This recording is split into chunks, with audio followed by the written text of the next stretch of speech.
Krishna Chaitanya Prabhu Nityananda Shri Advaita Gadadhara Srivasadi Gaura Bhakta Vrinda Hare Krishna Krishna Krishna Hare Hare Hare Rama Rama Rama Hare Hare Namam Vishnu Padaya Krishna Prestha Bhutale Srimate Bhakti Vedanta Samiti Namane Namaste Saraswate Deve Gauravani Pacharine Nirvishesha Shunyavadi Pashyata Deshatarine.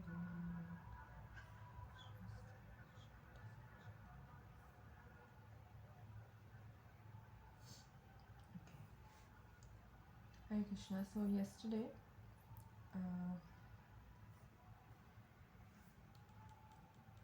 the discussion, a few paragraphs more were discussed regarding the like earlier we discussed about five topics that are covered in the Bhagavad Gita, and Prabhupada has described that in like briefly in the introduction part, which we are discussing right now. And so still we are continuing this introduction, and today we will begin from here. I'll read one by one statement we will just discuss. The whole, the complete whole, the personality of Godhead has immense potencies. Parasad Shakti Vividaiva Shriyate. How Krishna is acting in different potencies is also explained in Bhagavad Gita. This phenomenal world or material world in which we are placed is also complete in itself, because the 4 elements, 24 elements of which this material universe is a temporary manifestation, according to Sankhya philosophy, are completely adjusted to produce complete resources which are necessary for the maintenance and subsistence of this universe. So, Prabhupada is quoting that how Krishna is actually the supreme, the complete whole. In the sense, in the Ishopanishad, if we see, it's nicely mentioned, the Supreme Lord, He is complete whole, and everything is coming from Him. So even though everything is coming from Him, we derive everything from Him, still He remains the same complete whole. That's amazingly described in the Ishopanishad there in details. So here if we see that Krishna has his potencies act in different ways, and earlier also we saw that his energies can be classified into spiritual energy, material energy, and marginal energy. So this phenomenal, this material world where we are right now, when we go further in the Bhagavad Gita, we will come across Krishna mentioning in detail about how this material world is, what this material world is constituted of, like earth, water, fire, all these things, and in total 24 elements that will be discussed in Bhagavad Gita when we go further. And however, because these 24 elements of which this material world is a temporary manifestation, according to Sankhya philosophy, are completely adjusted to produce complete resources which are necessary. So, if the car runs out of gasoline, you need to go to the gas station to fill the gas or whatever. Whereas this material world is so designed by the Lord that it doesn't depend on anything external to be supplied. Everything is actually perfectly supplied and adjusted in this material world itself. So there is nothing extraneous, or nor is there anything needed. This manifestation has its own time fixed by the energy of the Supreme Whole, and when its time is complete, these temporary manifestations will be annihilated by the complete arrangement of the complete. So just like we write different programs, to develop an application and all, in computer and all. we may write some programming in a programming language and all that. So as per the program, the application is going to run. It will not run of its, in a different manner. If you have mentioned that, okay, if I run this command, then internally it will add a plus b and it will give me the result. So when you run that command, you have given the condition that, okay, it will be a plus b. So when you run the command, it will never be a into b or something, whatever programming thing is there behind. So you'll get the result accordingly. Similarly, the material world, as per the orders of the Lord, everything is happening in a perfect arrangement. Now there may be a flaw in human, in our programming, because we are not perfect. But if you see the material world, everything is perfectly arranged. Why? Because it the supreme intelligence, that the supreme Lord is involved in everything. For example, the mango, it grows in the summer season only. You will not find mango in the winter season or some other season. So similarly, everything is perfectly uh, available and is arranged in this material world under the instructions of the Supreme Lord. There is complete facility for the small complete units, namely the living entities, to realize the complete, and all sorts of incompleteness are experienced due to incomplete knowledge of the complete. Because we do not have understanding of that supreme personality of Godhead, therefore we face all kind of inconveniences, or in one sense, in all kind of, lacking here. So this is basically, this whole paragraph is related to that Ishopanishad verse that I was mentioning. So the Bhagavad Gita contains the complete knowledge of the Vedic wisdom, and this is special because it is spoken by the Lord Himself. If you see Srimad Bhagavatam, and also it is spoken by the devotees about the Lord, whereas Bhagavad Gita is called as what Gitopanishad, it is spoken by the Lord Himself.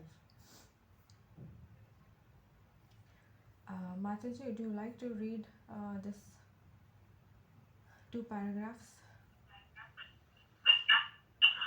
Yes, Mataji. All Vedic knowledge is infallible, and Hindus accept Vedic knowledge to be complete and infallible.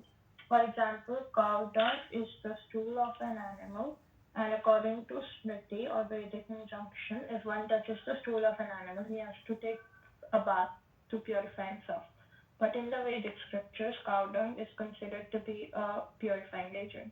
One might consider this to be contradictory, but it is accepted because it is Vedic injunction. And indeed, by accepting this, one will not commit a mistake. Subsequently, it has been proven by the modern science that cow dung contains all antiseptic properties. So Vedic knowledge is complete because it is above all doubts and mistakes, and Bhagavad Gita is the sense of all Vedic knowledge. Vedic, Mataji, shall I continue?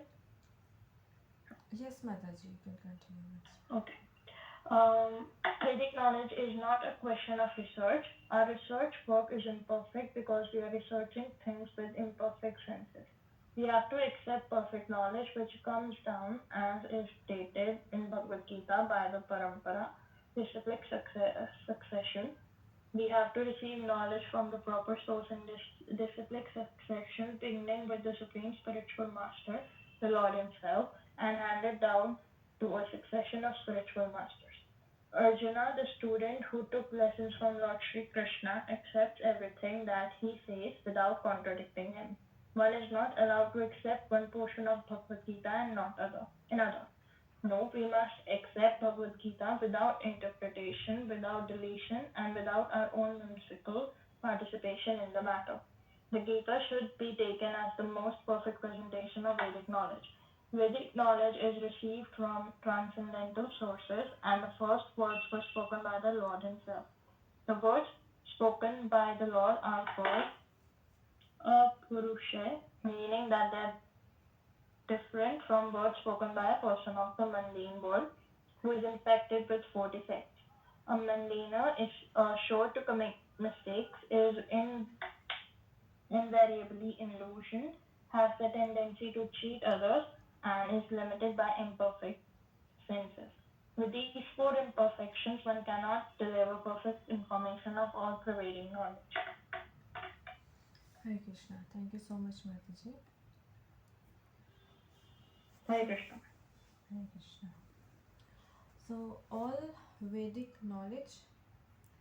is all Vedic knowledge is infallible. Why infallible? Because that is given in the next paragraph in detail also. That when it comes to human beings, then we are imperfect. So our senses, we have these four defects, that our senses are imperfect. So we get illusioned, and therefore we commit mistakes. And in order to hide that, we try to cheat others.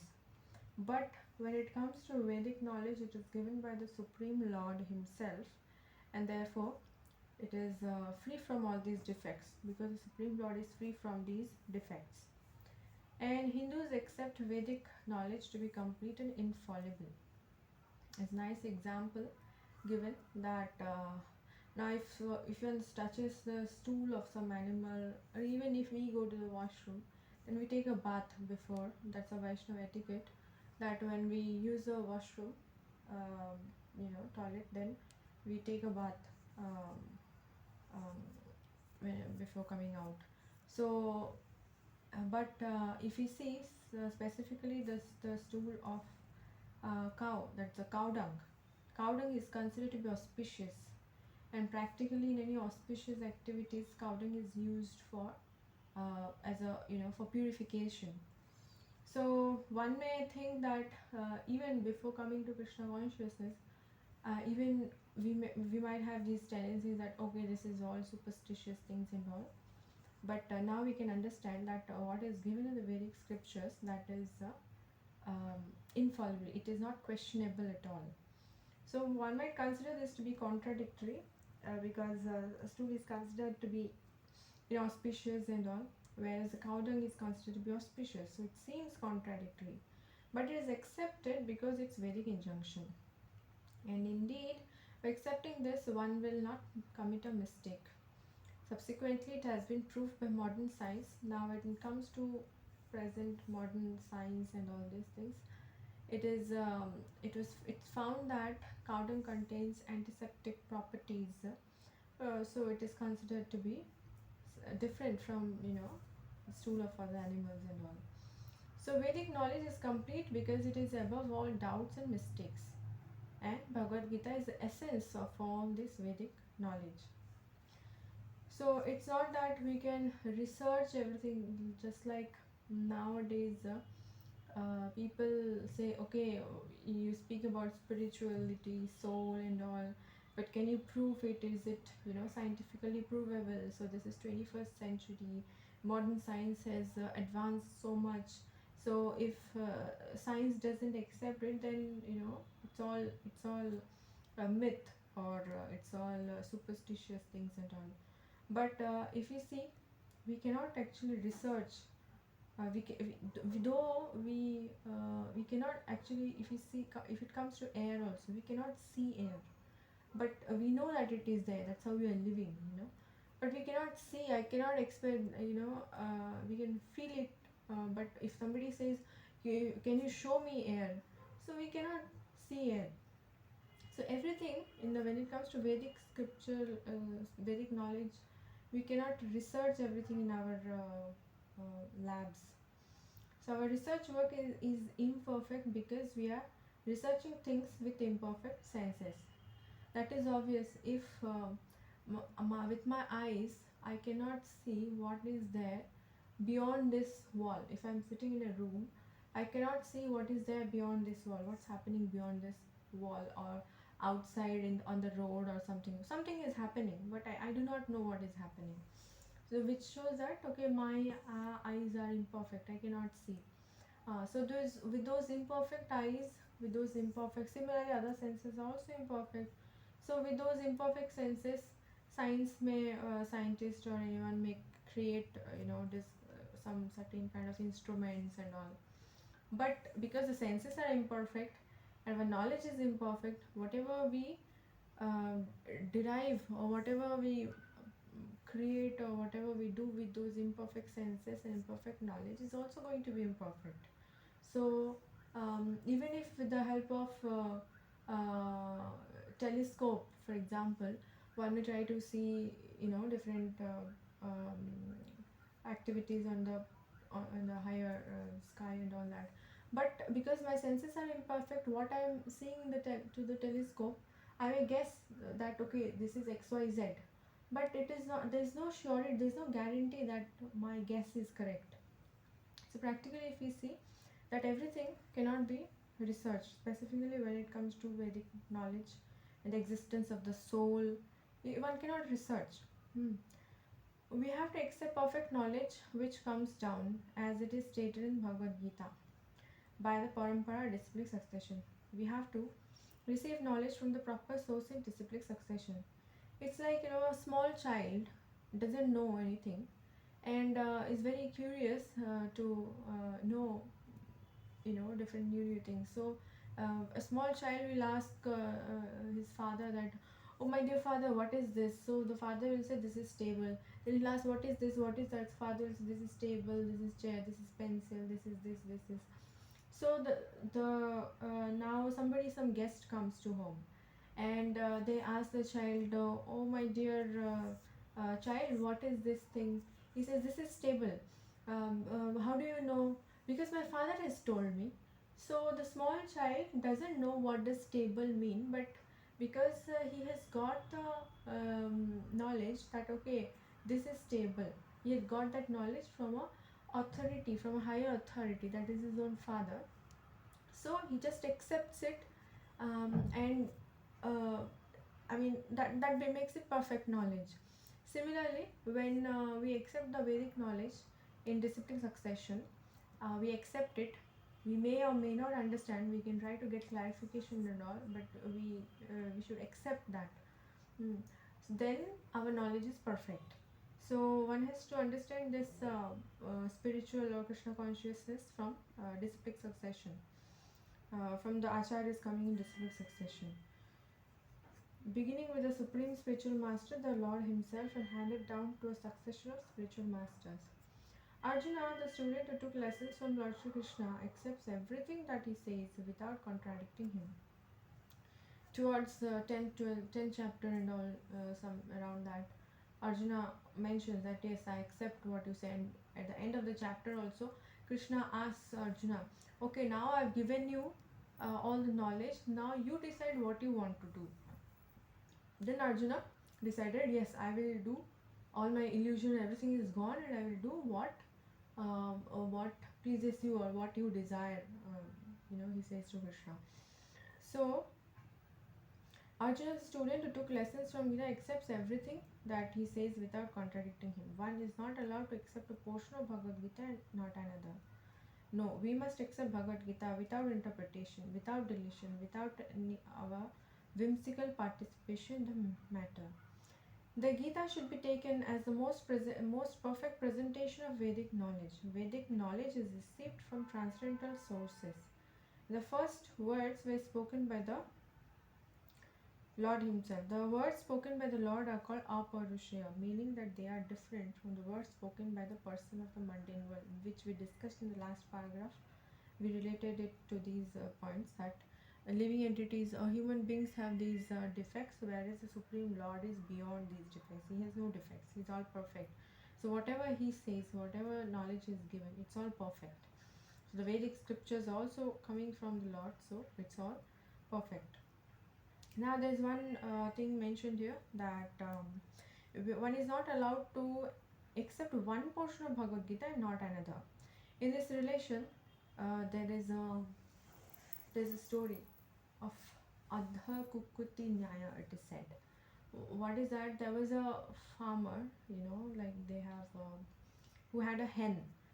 They have this farming of, poultry and all these things. So a farmer had a hen. So that hen uh, used to give uh, very nice, I mean, lot of eggs or something like that. So she used to give eggs and all nicely, like something like that, or golden eggs, something was there. But the problem was that the farmer thought, okay, this hen is so nice, she gives me lots of eggs and I can use it for, making money and all. But only problem is that um, uh, she needs a lot of feeds. She eats a lot. So let me keep the back portion of the hen. Let me cut off the head portion. So what he did, he cut off the head of the hen. So then he's waiting. Oh, she's not giving eggs anymore. What does it mean? He was accepting, okay, back portion is nice, front portion is not nice. What happened? If he removed the front portion, there's no result, zero result. Similarly, when it comes to the spiritual knowledge that is given by the Lord, we have to accept it as it is. It's not that, oh, taking Krishna Prasadam is very nice, I like to eat, I'm very foodie, I like to eat this, so I can manage Krishna Prasadam, having Krishna Prasadam. But this chanting 16 rounds, so this is too much, I cannot sit and chant, I don't have that much time. So this part I will not do. I'll just focus on Krishna, taking Prasadam. So then it won't we won't be making any progress. So we have to take it as it is. There is a difference when we accept it, uh, and then might have some struggle to complete, to do our rounds, or to follow it. But at least we should accept it first of all. Now from the very beginning, if I don't accept it and I am like, okay, this part I don't like, so I won't follow it, then we are in a very dangerous situation. So I think with this we'll stop here. If you have anything to add, or anything related to what we discussed today, then you are free to feel free to share, Mataji. Hare Krishna.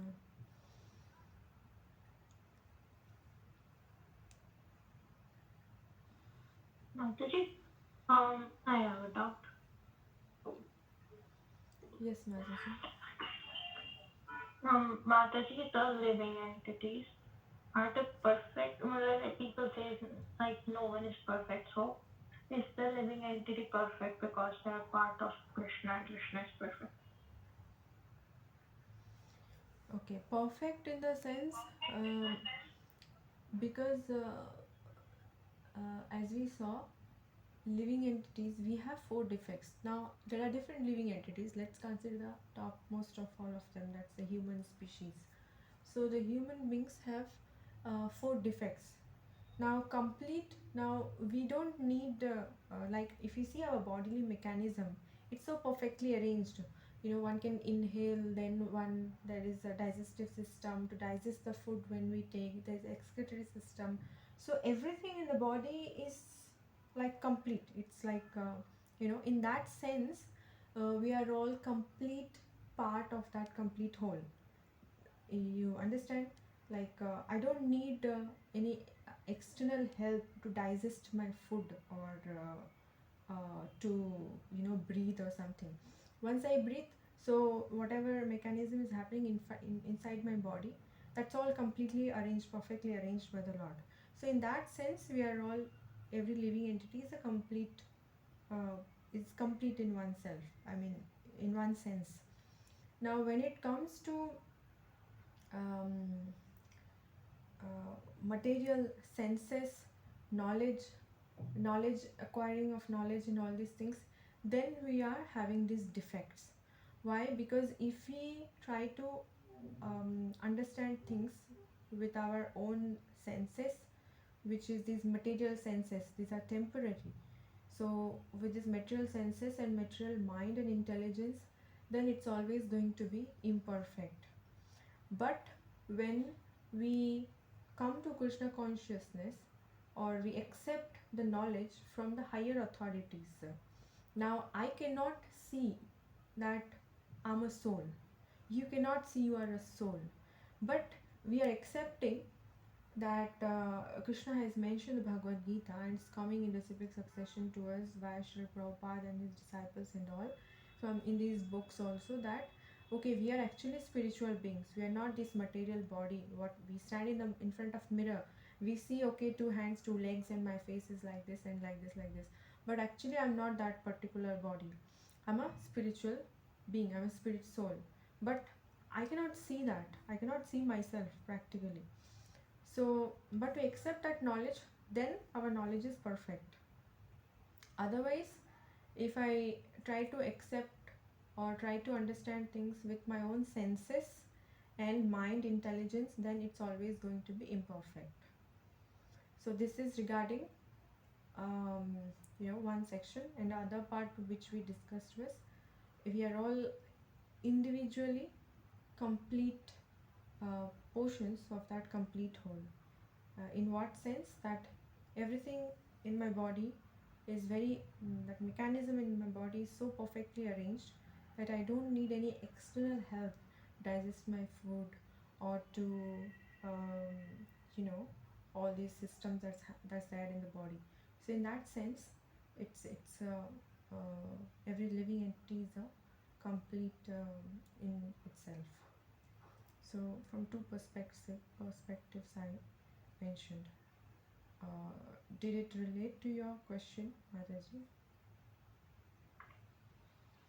Yes, Mataji, but then is, isn't the body perfect because body doesn't require any external thing to make it work?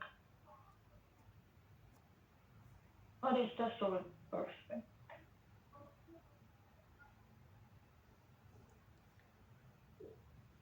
If I understood your question, you're asking that the body doesn't need anything external to make it work. Is that correct? Yes, Mataji. That Like does like you mentioned digestion and breathing, all that. yeah. Um, like okay, I'll tell you from this way that in when we are into software line for a big for a task to be executed, we might have I don't know how much you may be using programming and all. We used to have a set of tasks grouped together into a bigger program.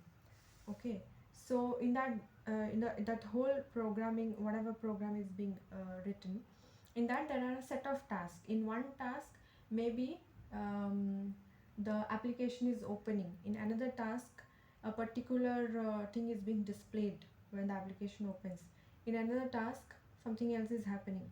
So the small task, they are all complete by themselves. Now a small portion of the task, it is completely independent of the other parts, and if that particular task runs, then the application is going to open and it is completely independent of the other small task. So another small task is being executed, then it will application will display okay, these are the functionings, what you want to choose out of these functions from the drop down or something like that. So the small tasks are independent of other tasks, whereas they are all grouped under a bigger program. Similarly, all living entities, um, or in the material world, everything, not only living entities, I'm not saying just living entities. If you see anything in the material world, the sun rises in its own time. In winter, it rises late. In summer season, it rises early. You know, and it certain things. Okay, rainy season. Okay, these few months you'll get rainy season. These months you'll get winter season. So everything is perfectly arranged in one sense. It's not just the human living entities who are complete by themselves, but everything in the material world is actually complete in itself because everything is perfectly arranged by the Lord. Hmm. So, in that sense, they are all complete parts coming from that complete whole. Was it a bit clear, Mataji? Yes, Mataji. Do you use programming? I do not know whether that example Yes, was. Mataji. the relevant. computer science exam Yeah, on okay. 23rd. Okay, okay. You have that on 23rd. Okay. Yes, ma'am. Mataji, one more doubt. Here it is written that uh, a living entity is sure to commit mistakes. So if someone wants to avoid committing mistakes, especially against devotees, then is it not possible? Because here it is written, I will surely make mistakes. Yeah, actually, these four defects is for one who identifies oneself with this body. But when one tries to become a devotee, then one is identifying oneself as the servant of the Supreme Personality of Godhead. Then one can come out of these, the more Mataji? purer. Yeah, am I audible? Hare Krishna.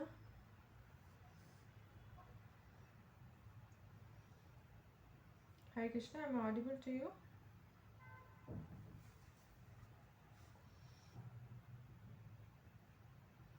Hare Krishna. Hare Krishna, Mataji. Yeah, am I audible to you?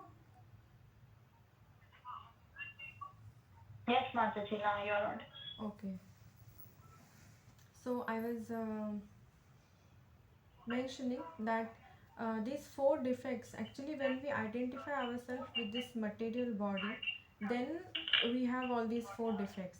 But when we try to come out of it by trying to become a devotee, so the more we are actually identifying ourselves as parts Mataji, and your voice parcels is of. not clear. Okay.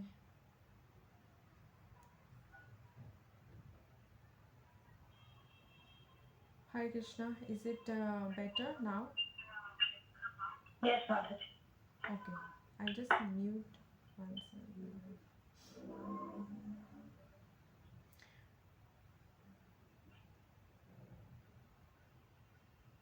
Okay, Hare Krishna. So I was mentioning that these when it comes to when we identify ourselves with this material body, then we'll have these four defects. Why? Because this material body is a creation of this material world, which itself is temporary. So everything, when we try to understand the absolute truth with this material body and material senses, it is not possible, it's not feasible. Whereas when we become devotees, that means what? We are no more, we are at least trying to come to the position that we are no more identifying with our material body. We are trying to understand and come to the point of realization that I am part and parcel of Krishna, eternal spiritual being. So the more one becomes Krishna conscious, the more one can be free from these uh, uh, defects. Did that help, Mataji? Yes, Mataji. Okay, Hare Krishna. Okay, so I think we will close for today, and tomorrow we'll continue. Tomorrow is Friday. Okay, maybe I'll ask Sharda Mataji. Okay. Thank you so much, Mataji, for joining and for your association, and best of luck for your exams. Hare Krishna, Krishna Krishna, Hare Hare, Hare Ram, Ram Ram, Hare Hare. Hare Krishna, Mataji, Dandavat Pranam.